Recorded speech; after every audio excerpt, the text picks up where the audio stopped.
Ms. Biggs for 5 minutes of questions. Thank you, Mr. Chairman, and thank you to our witnesses for being here today.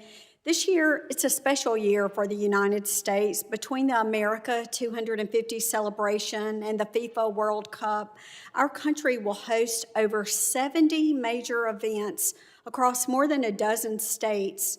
And each event will need varying levels of security, with millions of Americans and foreign tourists and athletes traveling around the country. As we go into an eventful year, we must contend with a new potential avenue for threats, which is drones, which we've already talked about a little bit. The 2026 NDAA expanded the drone mitigation and the counter UAS authorities given to state and local authorities.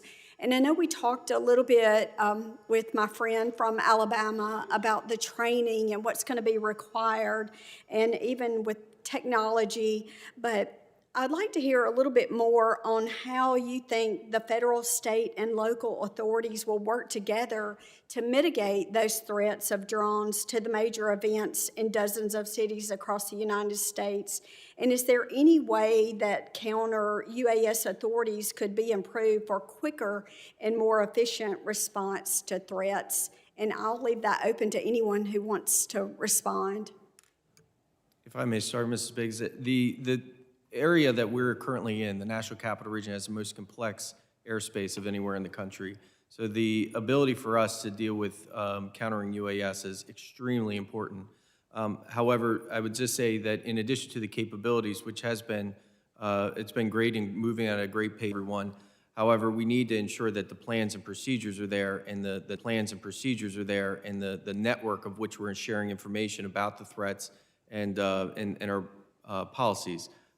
During the Army-Navy game in Baltimore just this past December, there were several occasions where different federal agencies were mitigating drones, and we're not properly communicating that with our state and local partners to know what other risks may be at play. So I would just, again, highlight the importance of good planning and coordination between all levels, in addition to training and capabilities.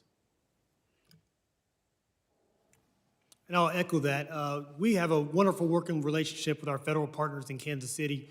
And so one aspect is to detect, identify, mitigate, but we also have to have boots on the ground to go to interdict the operators. And so we're working to train together so that we're ready and prepared for World Cup. For the last few years, across the world, people have been expanding drone capabilities to implement attacks. And at the same time, we've been fighting to get those resources at the state and local level. Now that we finally have the authorities to implement, now it's getting the training and technology in place. And the problem is that we have to defend large perimeters, large areas that need coverage. Not just the game day facility, but the practice fields, the fan fest areas, the official ones and the unofficial ones.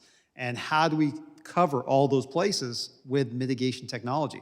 It's very difficult because we're way behind. I feel that, if we had been having this conversation 2 years ago, we'd be in better shape. But today, as we're approaching these games, we're nowhere near the capability we need. But we continue to have to press forward with the technology and the training and getting it out to the largest group of people possible from the law enforcement side, so we can cover all those simultaneous events that you were talking about that are spread across a huge geographical area. It's something that we have not dealt with in a long time, to cover this much area in such a very short period of time with limited resources. If there's one thing that you could ask Congress to step in and help with right now, what would that be to help you be prepared? That prioritization of funding to train the personnel and get them to that training site. We need that immediately. And the release of the FIFA funding would be critical for our staffing and our mutual aid partners to come in and assist, because we just don't have enough officers within my own department to cover down on all the threats.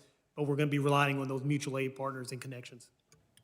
And yes, to both their comments, in addition to the personnel that are working on these plans and coordination are the same limited personnel that are doing the other special event planning, and that are also, many of their salaries are contingent on the funds that have not been released.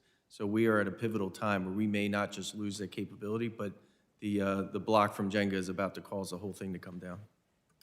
Well, thank you so much for the work that you do. And Mr. Chairman, I yield back. Mr. Martinez, looked like you were about to say something. Did you want to just say anything, Ed? No, I'd like to echo what the other witnesses stated. You know, the release of the funds that have already been approved is absolutely critical. Gentlelady,